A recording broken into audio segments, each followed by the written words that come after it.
Ah là, putain, les gars, franchement, encore un match de merde face à une équipe qu'on est censé taper 5-0 vu les occasions qu'on a. Encore problème de bloc bas qu'on n'arrive jamais à contourner. Franchement, je suis très déçu. Je suis très déçu qu'on n'ait pas rapporté de points de Dijon. Il y avait beaucoup mieux à faire, je pense. Mais bon, c'est comme ça, hein. Depuis le début de saison, on galère contre les blocs bas. Dijon n'a pas fait exception. On a pris très peu de points face à des blocs bas. Reims, Angers, on a perdu des points. C'était des blocs qui étaient pas non plus très très offensifs. Et voilà, on perd encore des points parce qu'on n'a pas les joueurs pour. Hein. Je sais pas ce que vous en pensez, les gars, mais moi, en tout cas, je suis un peu dépité par ce genre de match. Vas-y, Max, je te sens bouillant. Max, je sens qu'il il tire des trucs, il est en train de bouillir. Là. Mais là, je suis comme un pot-au-feu, tu sais, là, ça monte, là. Non, mais c'est l'impression qu'à cette OM, on a tout et rien, quoi. On a un très bon match contre Montpellier. Pour moi, je pense que Montpellier, c'était un match abouti dans tous les domaines. Dijon, on a vu que les carences encore de l'OM, tu l'as bien dit, on a du mal avec des équipes qui jouent bloc bas. Et heureusement que y a ce poteau dijonnais qui nous sauve, hein, parce que sinon il y a 1-0 et on perd encore 3 points. Bon, on n'a pas perdu, mais il y a des questions à se poser sur ça, sur cette saison-là. Est-ce qu'on va pas risquer de perdre des points dans les qualifications européennes face à des équipes largement abordables? Voilà. Est-ce qu'on va pas revivre un scénario de 2018 où on finit 4e ou 5e, je sais plus, enfin pas européen, quoi. Ça va être compliqué, c'est énervant, un match énervant. Bon, après avant que tu parles, Faisal, moi je m'inquiète pas forcément pour le moment, dans le sens où, après oui, si, ça reste inquiétant, un match nul contre Dijon, surtout quand tu marques pas du tout. Mais voilà, je vois que nos concurrents directs, ils sont pas non plus aussi réguliers. Même Paris n'est pas dans une régularité folle. Et on en parlera tout à l'heure, je pense, pour le Classico à venir, pour le Trophée des Champions. Mais même Paris n'est pas dans une régularité folle. Lyon a fait match nul contre Rennes, a failli perdre d'ailleurs contre Rennes, qui est pas non plus une équipe hyper en forme, même s'ils viennent de nous passer devant. Lille a perdu contre Angers un peu plus tôt, quelques jours avant. Voilà, il y a toutes les équipes qui sont devant ont leurs faiblesses. Même nous, hein, on a des faiblesses, ça se voit. Tu vois, contre des blocs bas, on a du mal.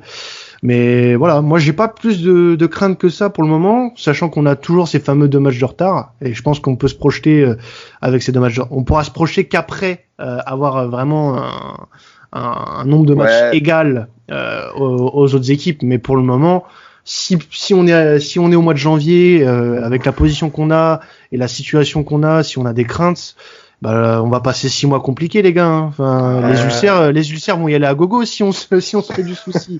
Après, mais voilà, mais comme on a vu contre Dijon, c'est vrai, c'est pas une défaite. C'est vrai que tu prends 1 point.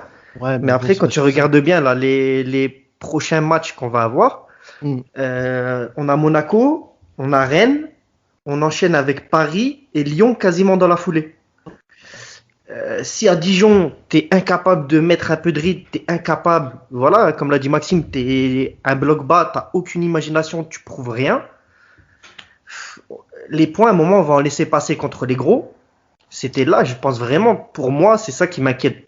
On va dire, si on regarde vraiment d'un point de vue comptable, ça fait peur. Et dans le contenu, après, voilà, c'est tout ou rien. C'est encore une fois, c'est Montpellier, c'est le top en termes de football, de tout ce que tu as envie. On avait une équipe qui se projetait en face. Oui. Voilà. Et là, après, Quentin, tu peux quand même admettre que contre une équipe qui joue bloc bas, on est même, on joue le haut de tableau. On est obligé d'aller chercher des points là aussi, au moins chercher quelque chose. Ah non, là, mais je suis entièrement vraiment faible. C'était ennuyant, en purge. Il y avait rien. Alors là, il y a eu pire cette saison. Il y a eu pire cette saison. Là, il y a eu des occasions. Il y a eu des occasions. Le cadin de Dijon, il a fait le match de sa vie aussi. Hein. Faut remettre aussi les choses dans le contexte. Non, mais je suis d'accord. Mais après, moi, ce qui m'inquiète quand on parle dans l'avenir, c'est que tu n'as pas le même OM d'un match à l'autre, en fait. C'est-à-dire qu'on a brisé la série positive à Angers. Depuis cette série positive, on fait plus rien. On dirait que le doute s'installe dans cette équipe. Il y a un doute qui commence à s'installer. Bon, il y a eu victoire à Montpellier et avec la manière, parce que je le redis, j'ai vu le match, je me suis presque régalé. Je dirais pas totalement régalé, mais presque. On voit qu'il y a cette équipe, vraiment, il y a un problème de mental, très clairement. Et un problème aussi d'animation offensive. Et c'est vrai, comme tu l'as dit, Quentin, on n'a pas le talent offensif pour déverrouiller, sauter le verrou comme l'a été le Payet il y a 2 ans, c'est-à-dire avec une frappe de loin, avec un dribble. C'est ce qu'il a fait d'ailleurs contre Montpellier, c'est ce dribble qui va éliminer, qui va scorer derrière, qui va débloquer les situations. Le problème, c'est que on est encore, l'Olympique de Marseille actuellement est trop à la merci d'un coup d'éclat. Et en plus de ça, on est à la merci d'un coup d'éclat d'un des joueurs les plus irréguliers du championnat de France. Donc c'est-à-dire que en gros on espère le miracle, la frappe enroulée. Donc le problème, il est là. Et derrière, on a bien sûr Benedetto qui n'est pas trouvé. J'ai l'impression qu'à partir du moment où Marseille arrive à museler Benedetto, Thauvin, terminé. Tu peux jouer tranquille et même gagner. Donc, c'est dommage. Le problème, ça reste Benedetto. Thauvin, encore, tu vois, il a réussi à faire des trucs. Mais Benedetto. Mais même ça, justement, c'est inquiétant. C'est vrai que Thauvin, il est là. Il a, entre guillemets, je vais pas dire qu'il a fait un bon match, mais on sent quand même qu'il peut souvent se passer quelque chose. Là, plus on avance, plus on sait qu'il va quitter l'OM, moins il va être concerné par tout ça. Et là, je me dis, mais franchement, pour moi, on l'aborde un peu mal.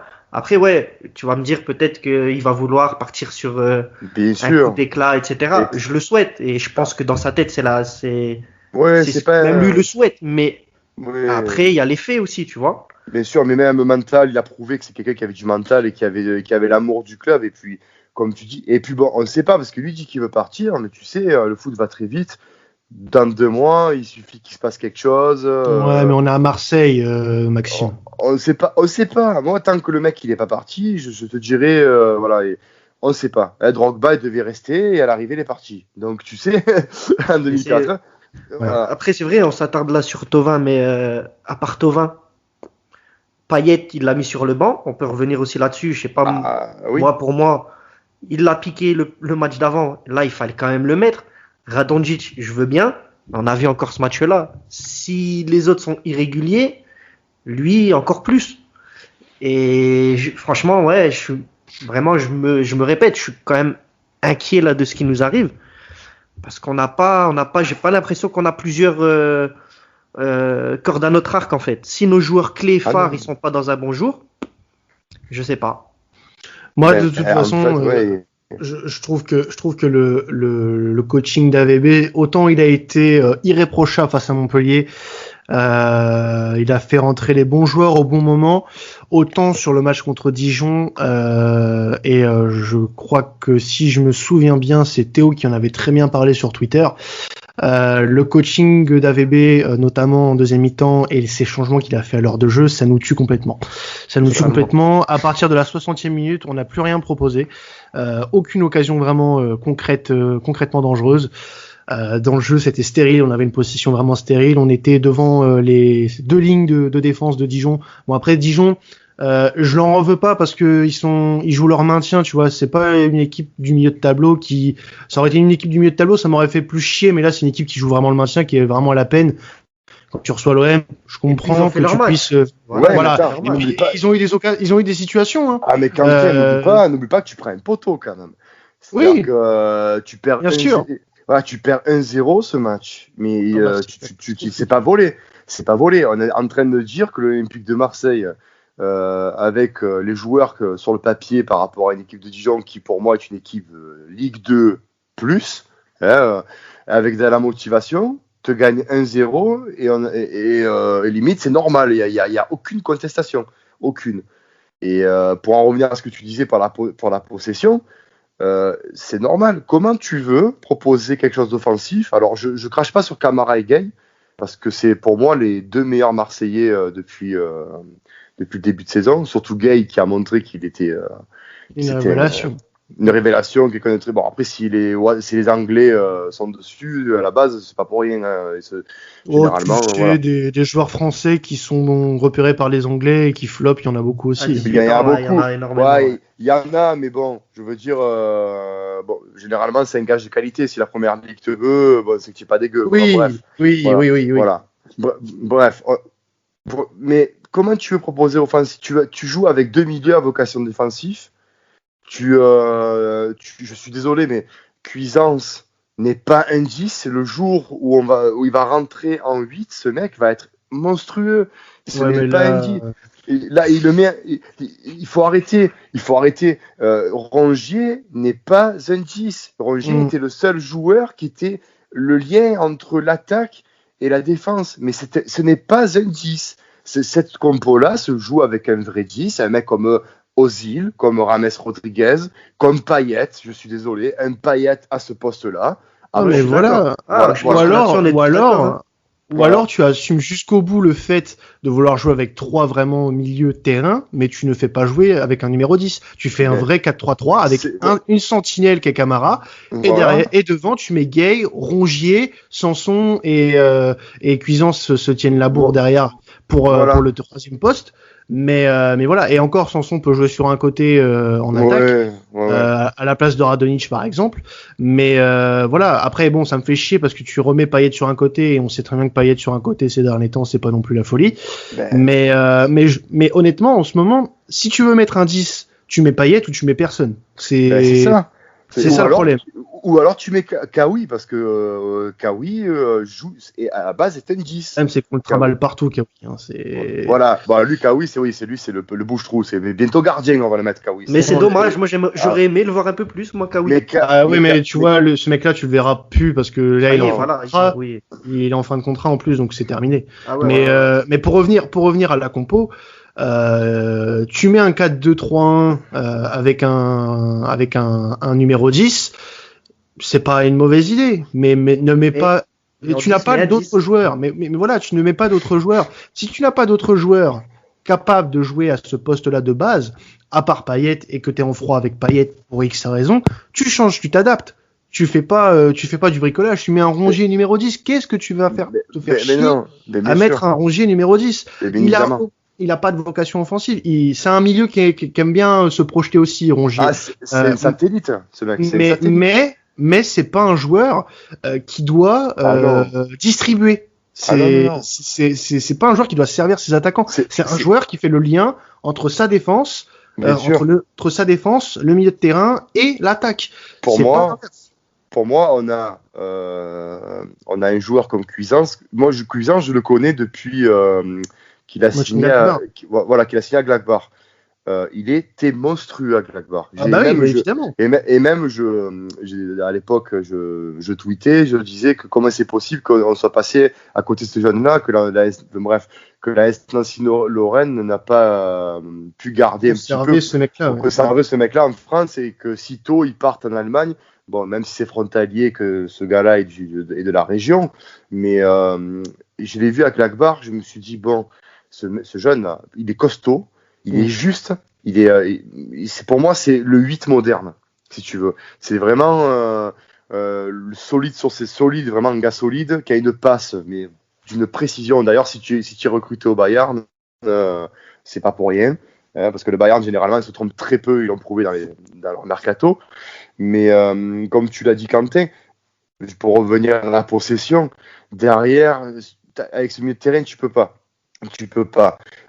Payet derrière, c'était soit il jouait 10, soit il jouait pas. Et même à sa rentrée, juste pour faire le petit clin d'œil, juste sa rentrée, moi je trouve inacceptable son geste qu'il a fait contre Montpellier.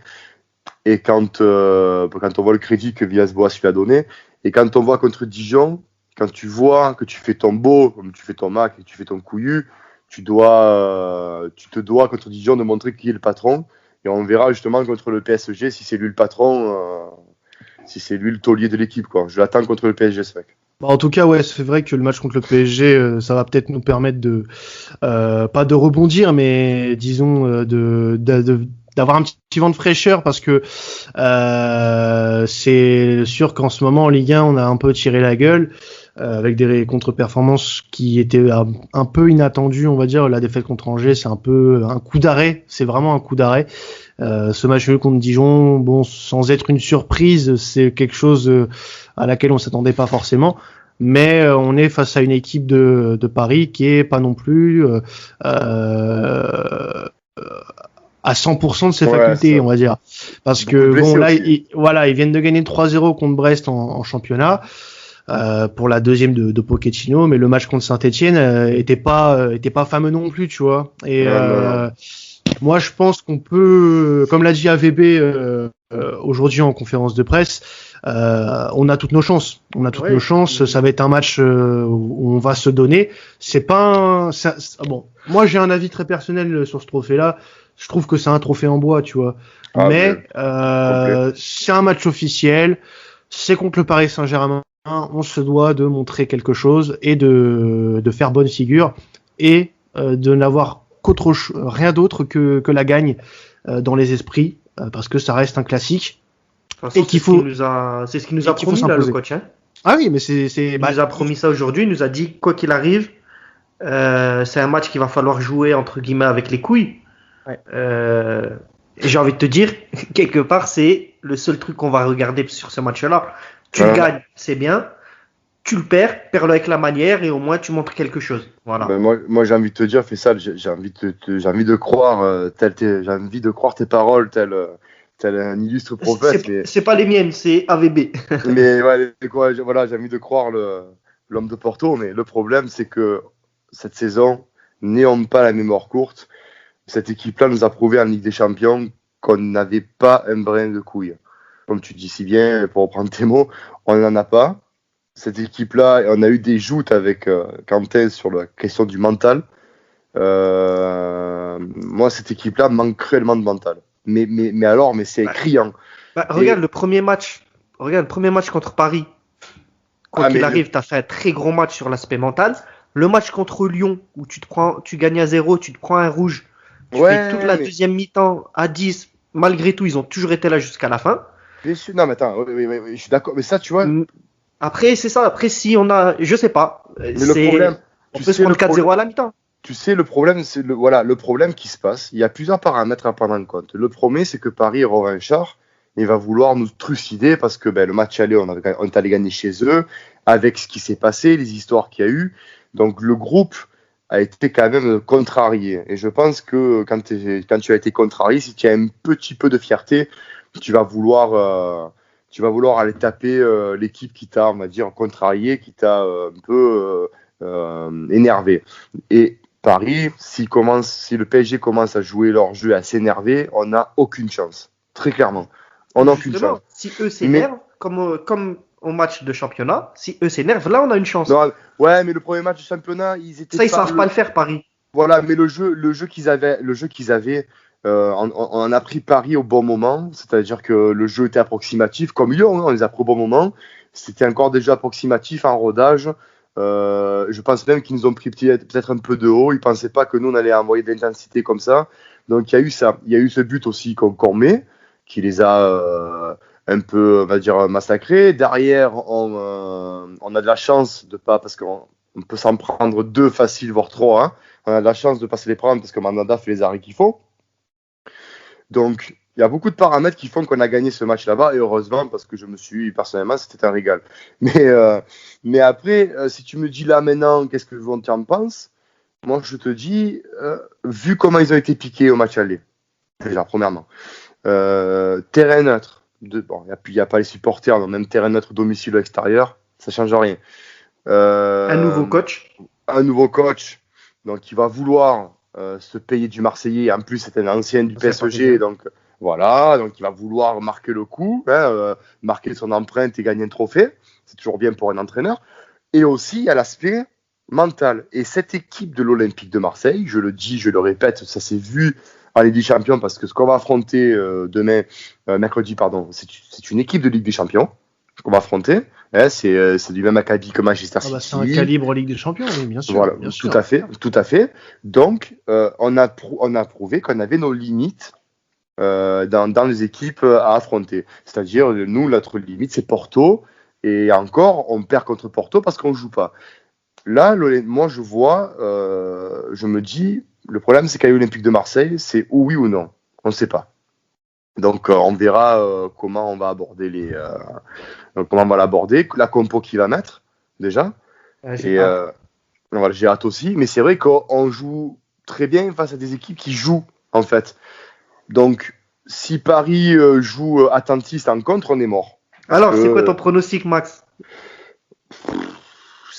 Alors, tu veux quoi? Tu veux le pronostic du supporter ou tu veux le pronostic vrai? Objectif. Objectif, je dirais 3-0 pour Paris. Ouf. Ouais, on va se faire piétiner là. Ouais, oui. Moi, je vois des revanchards. Je vois Mbappé qui s'est fait décrier ces derniers temps par ses performances, qui va vouloir marquer le coup. Moïse Kean qui est en forme. Nous devant, c'est même pas le fait de la défense qui me pose problème.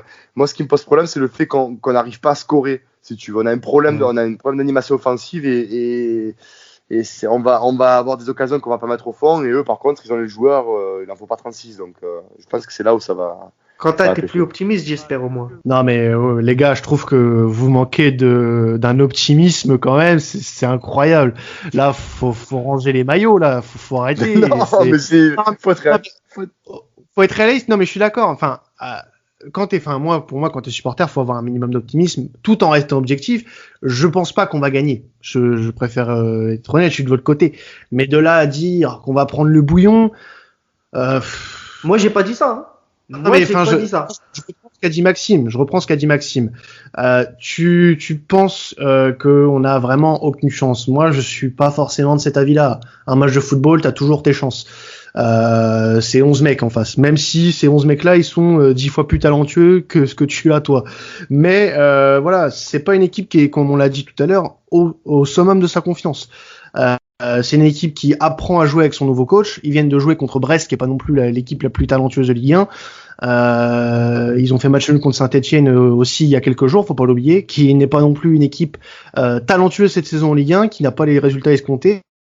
Voilà, il faut pas non plus oublier tout ça. Le fait qu'on a gagné là-bas, ils seront très certainement revanchards sur ce match-là.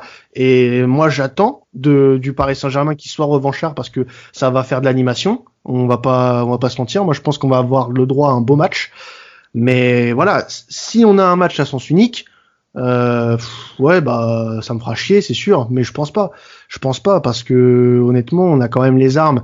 Et on l'a montré cette saison dans les gros matchs, on a toujours été présent. Contre le Paris Saint-Germain, on a gagné. On a été intéressant contre l'Olympique Lyonnais pendant une demi-heure avant que Payet se fasse expulser comme un con.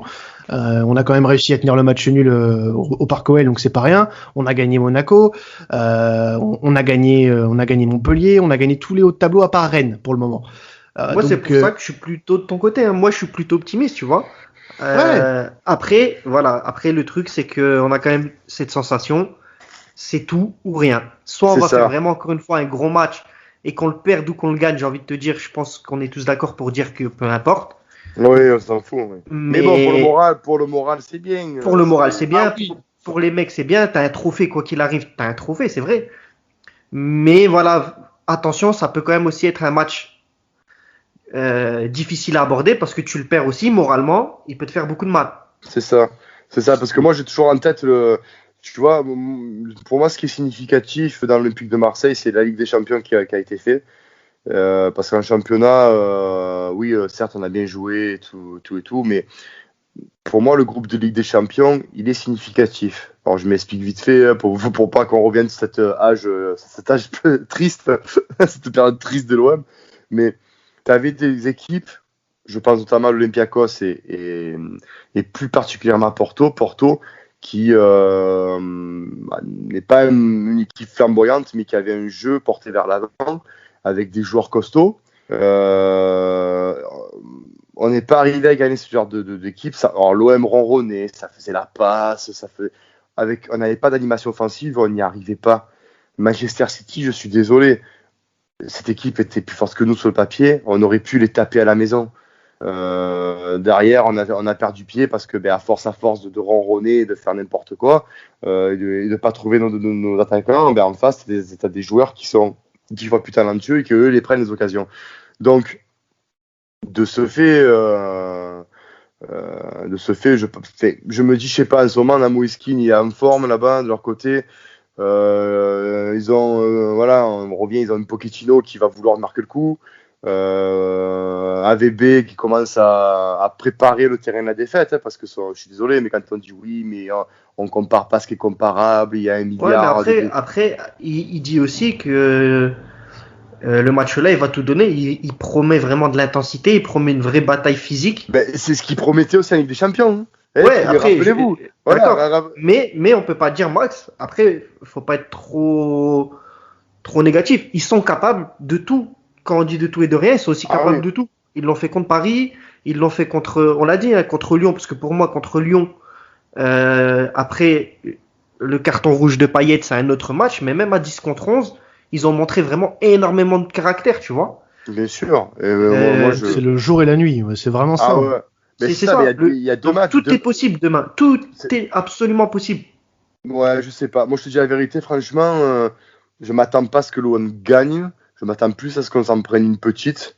Mais comme tu dis, après ça, je suis d'accord avec toi. On peut se retrouver avec un OM, tu comprends pas ce qui se passe. Il y a même Germain peut faire des passements de jambes. Tu te dis, oh, qu'est-ce que c'est? Voilà, dans l'esprit, c'est ça. Hein.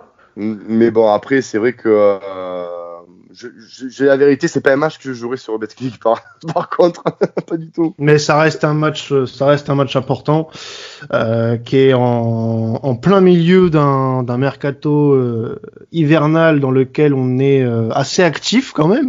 On va en parler, hein, parce que on est en attente là de l'officialisation de notre première recrue hivernale. Bien sûr. Qui s'appelle Monsieur Paul Lirola de la Fiorentina, arrière droit qui a été formé chez Monsieur Faisal, l'Espagnol de Barcelone. Dans mon autre club, on va dire. Dans son autre club de cœur. Mais honnêtement, on en avait parlé avec Faisal et Théo la semaine dernière. Moi, je suis assez content quand même de sa venue. C'est un mec qui a été formé, comme vous l'aurez deviné, à l'Espagnol. Il a suivi sa formation ensuite à la Juve. C'était un des meilleurs joueurs de la Primavera, comme ont pu le rapporter certains fans de la Juve, qui ont des comptes fans de la Juve sur Twitter. Que dire de plus? Il a eu des expériences concluantes à Sassuolo. Il a eu une expérience un peu en demi-teinte à la Fio, où il a été lors de sa deuxième saison, la saison actuelle, mis sur le banc au profit d'un autre joueur. Mais cette saison, on peut se permettre de prendre ce genre de joueur qui, à mon avis, est très prometteur au vu de ce qui se dit sur lui et au vu de sa façon de jouer, parce que j'ai eu l'occasion de le voir jouer quelques fois avec la Fio, et c'est pas dégueu. C'est un profil vraiment offensif. Tout à l'heure en off, tu me disais Faisal, c'est un profil à la Azpilicueta. Moi, j'adhère totalement à ce genre de mec, parce que c'est par exemple un mec comme Bounassar que je regrette d'avoir laissé filer. Parce que aujourd'hui, Hiroki Sakai, il est incapable de remplir ce genre de rôle. Alors certes, défensivement, tu vas y perdre, mais est-ce que c'est là où on a le plus de besoins en ce moment? Je pense pas du tout. Chez les latéraux? Ah bah non.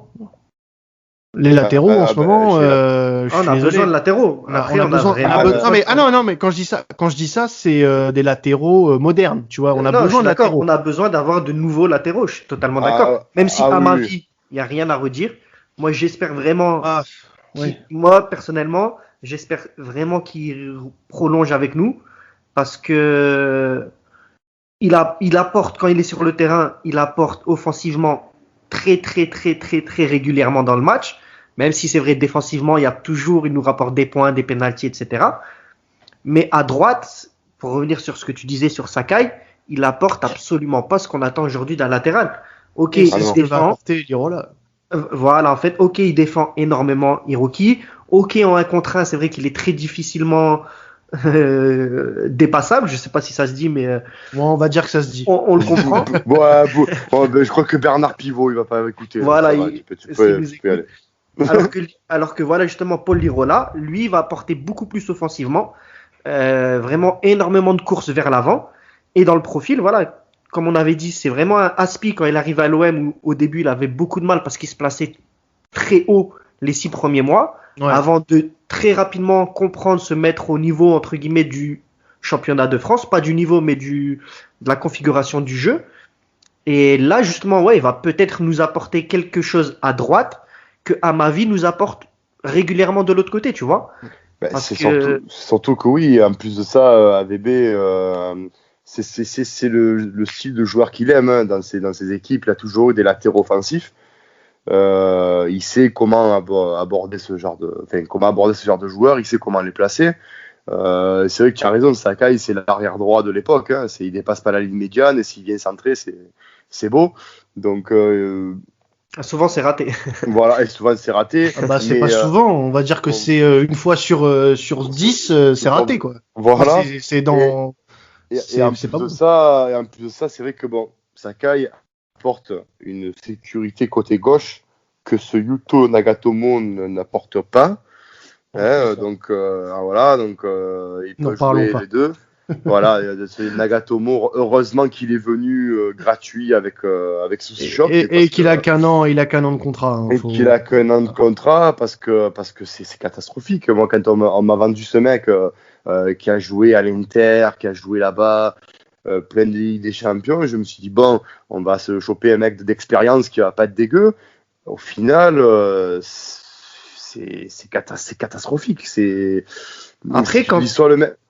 Pardon Max, vas-y. En même temps que le Paul Lirola, mais je crois que tu as la configuration de Marseille au niveau des latéraux, tu prends n'importe quel latéraux de bon niveau, sera le bienvenu à l'Olympique de Marseille. Je veux dire, c'est après voilà. Bien. C'est ça, après... Quentin, il avait pas trop l'air d'accord pour une prolongation d'Amavi. Mais Quentin, si là on prolonge pas Amavi, là faut aller en chercher 2 des latéraux. Ah oui, non mais alors tu vois, je suis d'accord pour dire que si tu prolonges pas Amavi, il faut aller chercher du monde. Mais après c'est des risques à prendre. Et je pense que Longoria, là c'est plus parti pour une prolongation de 3 ans de ce que j'ai compris. Mais si jamais ça devait arriver, je pense que Longoria, contrairement à ce que certains peuvent dire, il a bien préparé son truc, il a bien préparé son coup. Nous dire que, parce que j'entends et je lis des trucs vraiment incroyables, on a l'impression que certaines personnes de notre communauté ne savent pas comment se prépare un mercato. Et le fait que l'Irola soit pas encore officialisé, c'est un scandale. Alors, l'Irola, ça fait 6 mois qu'il est supervisé par Longoria et par AVB. Il est juste pas venu parce que Maëleux, ça s'est pas fait. C'est ça. Parce que de base, Maëleux devait se faire, pardon. Maëleux devait se faire, le joueur de Genk qui est parti à l'Atalanta d'ailleurs. Lirola était le plan B. Et donc ça se fait cet hiver parce que il y avait toujours les discussions entre la FIO, le joueur et l'OM, et voilà, ça se fait. Mais je pense que si on venait à ne pas prolonger Amavi à gauche, je pense que Longoria a déjà coché quelques noms. Et de toute façon, parce que c'est important pour la fin de saison, parce qu'on se retrouverait pour une fin de saison avec une Amavi qui est en fin de contrat, qui va commencer à regarder à droite à gauche, qui quoi qu'on en dise, ces joueurs-là ils sont forcément à un moment donné absents du terrain. Et on finit la saison avec un Amavi en partance et un Nagatomo qui est aussi en fin de contrat. Moi, honnêtement, ça m'inquiète, cette histoire latérale. Vu le temps que tu as mis, à recruter un latéral, je sais pas si vous vous rappelez quand même, ça fait 3 ans, les gars. 3 ans qu'on joue avec un latéral gauche de métier. 3 ans. On en a un deuxième, c'est Nagatomo, qui a le niveau, à l'époque, s'appelait PHB. Ça s'appelle régional. Enfin, je veux dire, c'est un scandale. On avait Rokia, quoi, mais bon. Mais à qui t'as recruté un Nagatomo, mais fais monter le petit Rokia. Vois, je veux dire, c'est ça. C'est là où je comprends pas, en fait. C'est là où je comprends pas. Je me dis, mais au lieu de prendre ce mec de 33 ans, Mais alors, il y a un Rokia qui a fait une saison tout à fait honorable à Sochaux, mais lance-le, ce minot. Lance-le. Pourquoi tu prends, tu fais trouer par des Nagatomo moi, j'espère que Longoria, il va activer des pistes à gauche aussi cet hiver. Et qu'on aura on va dire un plan de succession pour l'été prochain en cas de départ d'Amavi quand même. Mais je pense qu'il y aura quelque chose. Il faut faire confiance. Mais après, faut se dire aussi que il y a un effectif à renouveler. On a pas mal de fins de contrat la saison prochaine. Enfin, c'est en fin de saison. C'est des gros contrats. Il va falloir aussi dégraisser des joueurs qui ont peut-être plus leur place aujourd'hui. Je pense à un Dario Benedetto qui a peut-être un peu, il est peut-être un peu sur la fin aussi. Il est pas tout jeune non plus, Dario Benedetto. Ouais, tu sais, Dario, l'ami Germain s'en va. Oui, voilà, il y a aussi Valère Germain. Et merci, bonne carrière, merci.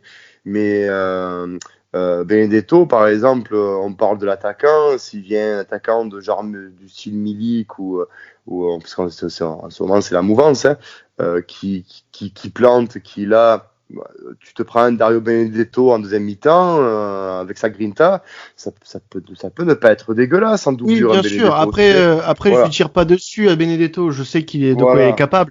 Moi, c'est juste la forme actuelle qui m'inquiète, tu vois. Mais qu'il n'y ait aucune concurrence. Oui, voilà. En fait, moi, c'est surtout ça. Mais lui, une concurrence, je suis sûr qu'on peut revoir le Benedetto avec la grinta. Et puis les gars, Dario, n'oubliez pas un truc. Je crois en votre vision du football quand même. Je veux dire, vous n'êtes pas des peintres. Mais il n'y a pas d'animation offensive. J'ai l'impression qu'à l'OM, tu peux mettre, je sais pas, même Karim Benzema, à l'heure actuelle à l'OM, il ne marquerait pas, ou alors il marquerait sur des exploits individuels parce qu'il en est capable. Mais c'est sûr. Voilà. Donc le problème, c'est que il y a deux problèmes à l'Olympique de Marseille et depuis longtemps. C'est Dimitri Payet et c'est les latéraux parce qu'on n'en a pas et il faudrait, depuis Bounassar, il faudrait vraiment recruter des latéraux. Demain, Payet, j'ai vu là, il y a 8 millions d'euros du Qatar. Est-ce que c'est vrai, est-ce que c'est faux? Ça, c'est un fantasme. Mais si c'est vrai, moi je suis Longoria, je dis écoute, prends-les, va-t'en. Tu ne sers plus à rien. Ta mentalité, elle est tout simplement à chier. Tu nous coûtes une blinde. Tu sers plus trop à rien sur le terrain, mis à part 2-3. Il nous fait quand même gagner des matchs, il fait quand même la différence. Après, je sais qu'on sera jamais d'accord, toi et moi, sur Dimitri Payet, tu vois. En fait, si tu veux, oui, mais je comprends ce que tu veux dire. Mais moi, je suis désolé. Quand tu ouvres ta bouche comme tu l'ouvres, quand tu revendiques des choses comme tu revendiques, quand tu veux faire le couillu comme tu fais le couillu, derrière, il faut que tu assumes ce qui se passe. Tu vois, il faut que tu assumes ta forme. Tu peux pas faire le mec couillu, tu peux pas faire le mec énervé quand tu vois AVB. C'est là où, si tu veux, fais ça. Ce que je veux te faire comprendre, c'est que c'est le gars qui a eu le plus de chance, alors qu'il n'était pas en forme, c'est AVB qui lui a donné. D'accord? Je sais pas si je me suis bien exprimé. Je crois mais j'ai voilà. Derrière, le gars, il fait une faute professionnelle. Moi, j'ai joué dans un sport de haut niveau à l'époque, et c'était comme ça. À l'époque où tu prenais une amende, où tu te faisais tailler, tu étais remplaçant pour le match parce que tu arrivais en retard à l'entraînement. C'est les règles. Mais derrière, quand tu rentres, tu es décisif. Ne réagis pas comme ça face à l'entraîneur qui t'a donné ta chance alors que tu étais nul, mais nul à chier, nul. Là, tu es en train de dire que tu es passé pour un peintre, et tu étais la risée du football français pendant 6 mois. Ton attitude, encore une fois, prouve que tu es un peintre. Tu n'es pas classieux. Tu n'as aucune. Tu n'es pas professionnel. Non, mais c'est la vérité. C'est la vérité, Oh putain. C'est la vérité. Derrière, et tu sens qu'il y a un malaise avec ce mec dans le groupe. Je pense que ce mec-là, quand il va partir, ça va libérer pour moi un mec comme Radonjic et d'autres joueurs. À mon avis, on n'est pas prêt de le voir partir, Payet. Mais ouais, après, je pense que ce sera. Voilà, après, c'est l'éternel débat sur Payet. Hein. Quand il a son niveau, pour moi, il est dans le top 5 de Ligue 1, techniquement, il n'y a rien à redire. Sauf que depuis qu'il est en carrière, on sait que c'est le gars le plus irrégulier par rapport à son niveau, tu vois. Ah ben oui, mais c'est complètement... Non, mais là, demain, pour moi, t'enlèves Payet. Pour moi, l'erreur déjà à Dijon, c'est de d'AVB, la première erreur, ça a été de ne pas avoir remis Payet. C'est bon, tu l'as piqué, il est rentré, il te fait la diff. Voilà, mets-le derrière. On va voir contre Paris. S'il le met sur le banc contre Paris et il nous remet un Rongier en 10, ou il nous refait une Garcia nouvelle génération, à nous mettre des joueurs, des défenseurs au milieu et vice-versa, là, je suis d'accord avec toi, on va se prendre un 3-4-0. Mais un gars comme Payet, je suis désolé, malheureusement aujourd'hui, vu l'équipe qu'on a, tout l'effectif qu'on a, on ne peut pas le mettre de côté, Payet. On ne peut pas se permettre. On ne peut pas se permettre. Demain, on refait tout un effectif, tout ce que tu veux, avec des joueurs de qualité qui peuvent faire la différence, etc. Ok, Payet, merci, au revoir. Là, c'est pas le cas. Il est, qu'on le veuille ou non, pour moi, là, il est encore au-dessus, tu vois, du lot dans l'effectif qu'on a. Moi, je trouve, voilà, moi, je te dis la vérité, comme demain, tu verras, demain, ce mec s'en va. J'espère qu'il va accepter l'offre du Qatar. Je te promets. Je suis là, j'ai vas-y, accepte. Vas-y, appuie sur le bouton. Va-t'en. Lui aussi, tu l'emmènes dans le sens inverse, lui. Lui, frère, je l'amène à Marignane, lui. Je l'appelle, j'arrive. Mais tu prends même pas la peine de prendre la Cadillac. Tu prends la Clio 3 et puis tu y vas. Ah, mais je prends la Clio de ma femme, là, avec le Cento et tout. Je l'amène. Le hall 1, je lui paye même le Starbucks s'il veut, tu vois, pas petit café, c'est pour moi, ça me fait plaisir, et va-t'en, parce que c'est bon, les Zumba Café, c'est bon, il a prouvé qu'il a fait la saison l'année dernière, c'est bon, il a tout donné, là cette année, il a 33 ans, on a vu ce qu'était le professionnalisme avec des mecs comme Cristiano Ronaldo, avec des mecs comme Franck Ribéry, des joueurs comme le Robert Lewandowski. Bon, je cite le haut du panier, mais pourquoi le cite le haut du panier? Parce que quand techniquement tu es fort, mais que tu commences à arriver à un âge avancé, au niveau du football, parce que j'ai leur âge, ces mecs-là, bref, mais tu te dois d'être physiquement au top du top. Tu peux pas te relâcher. Si tu te relâches, tu es mort. Et la vérité, elle est sur le terrain. Payet s'est relâché, et il ne met plus un pied devant l'autre. Alors oui, il va faire un coup d'éclat, il va faire la passe décisive pour un truc, il va faire un enroulé, mais c'est plus ça qu'on veut voir.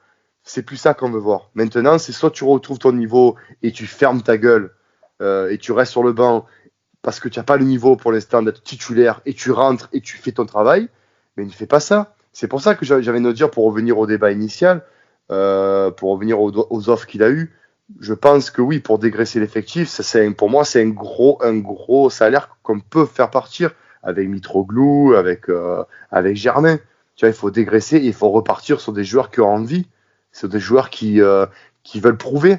Tu vois, là, je suis content de l'Irola parce que j'aime bien la mentalité espagnole. Alvaro le montre. J'espère qu'on va trouver un attaquant parce qu'on va pas faire un panic buy à la Mitroglou. J'espère. Ouais, on attend toujours Milik. On va pas réépiloguer dessus. On en a parlé la dernière fois, mais voilà, Milik, il y a la Remer Mateta aussi, de Mayence, qui est pas mauvais. 10 buts en 16 matchs de Bundesliga cette saison. C'est pas dégueu. Il y a qui est, ouais. Ouais, il y a Belruiz aussi, mais ça, je suis moins fan. T'as Luis Enrique déjà sur le banc. Ouais, voilà. Et puis, voilà. D'aller... je vais encore en revenir à Théo, mais c'est pas le seul à l'avoir dit. C'est un profil 9,5, tu vois. Donc c'est pas encore ça, tu vois. C'est pas ce qu'on cherche. C'est pas vraiment ce qu'on cherche. Honnêtement, c'est un profil, si tu veux, c'est un Valère Germain amélioré. Ouais. Pour moi, il y a deux pistes. Ouais, il y a deux pistes, moi, que j'aimerais. C'est soit Milik, parce que c'est un joueur que c'est le vrai avançant, voilà. Grand, mobile, qui pèse sur les défenses. Et je suis désolé, mais depuis Bafé Gomis, on n'a plus de vrai avant-centre. Non, mais c'est vrai, t'as raison. Voilà. Donc c'est vrai que s'il est à son niveau et qu'il se blesse pas, parce qu'il est assez fragile, s'il se blesse pas, on a un très très bon avant-centre à un prix. Là, j'ai vu dernièrement, il parlait de 6 à 8 millions d'euros avec un bonus à la revente. La revente, bon, ouais, voilà, un pourcentage. Voilà. Donc c'est même 10 millions, un mec comme ça à son niveau, c'est quand même très bas. Et il y a aussi le Brésilien, je crois, Caio Jorge, qui sont quand même encore dessus. Ça discute un petit peu, qui est pas dégueulasse non plus. En tout cas, on attend l'attaquant, quoi. Il nous faut un avant-centre. Il nous faut. Mais en fait, si tu veux, j'en reviens toujours pareil. Si tu as un avant-centre, mais que tu as une animation offensive qui ne s'améliore pas, à un moment donné, tu peux avoir toujours pareil. Tu vas avoir 40 avant-centres. Oui, mais un avant-centre, ça peut être capable aussi de faire des exploits individuels. Et Arkadiusz Milik est capable de faire ce truc-là. Ah oui, Benedetto. Et si on a des latéraux qui jouent au football. Ouais, voilà. Oui, Benedetto pèse beaucoup moins sur les défenses qu'un Arkadiusz Milik. Tu peux pas comparer. Même Mateta, tu vois, a le profil, c'est un grand gaillard, 1,92. Il va peser sur les défenses. Vraiment, ça va être vraiment un point d'appui, un vrai point d'appui. C'est pas un mec que tu vas aller chercher dans la profondeur, mais ça va aider tes latéraux, tes ailiers à un peu plonger derrière et pour pouvoir se dire c'est moi qui vais se projeter. Donc voilà. Moi, j'attends de pied ferme soit Milik ou Mateta. Après, d'autres pistes peuvent s'ouvrir, mais la priorité semble être Arkadiusz Milik. J'espère que ça va se finaliser dans le bon sens, puisque ce qui se dit, Naples est en train de baisser le prix, comme tu l'as dit, Max. Mais voilà, si Naples est prêt à baisser le prix et qu'on inclut un pourcentage à la revente qui est pas non plus comme on l'avait fait pour Mitroglou, 50% à la revente, merci bien. Voilà, ça peut être intéressant, ça peut être très intéressant. Donc à voir tout ça. En tout cas, très impatient de voir ce que ce mercato va donner par la suite. Ouais, moi aussi. Voilà, écoutez les gars, moi j'ai qu'une chose à vous dire, c'est j'espère qu'on va se retrouver jeudi pour parler d'une victoire de l'OM. Moi je dis Sauf PSG. Juste vos pronos vite fait. Enfin, Max, on connaît le tien, c'est 3-0 pour le PSG. Toi, c'est quoi toi, Faisal? Moi je dis 2-1. Moi allez, j'ai Marseille sur la table pour Marseille. Avec un but de Dimitri Payet. Tu sais quoi, je vais te suivre. Et je vais te suivre sur Dimitri Payet. C'est le genre de match où il peut se relancer très clairement. Et moi je vais penser fortement j'espère que vous allez avoir raison. Écoute, on l'espère tous là. On l'espère que tu auras tort surtout, c'est sûr. Même un but de Nagatomo, je le prends. Mais j'espère que voilà un but du dos de Nagatomo, on prend. Un but du sourcil, ouais. Non mais j'espère que je dis pour la prochaine émission, je dirai pardon, 1000 excuses. Voilà. On t'entendra depuis faire un petit mot. Bon, les gars, en tout cas, on se retrouve jeudi et puis n'oubliez pas, allez l'OM les gars. Allez l'OM.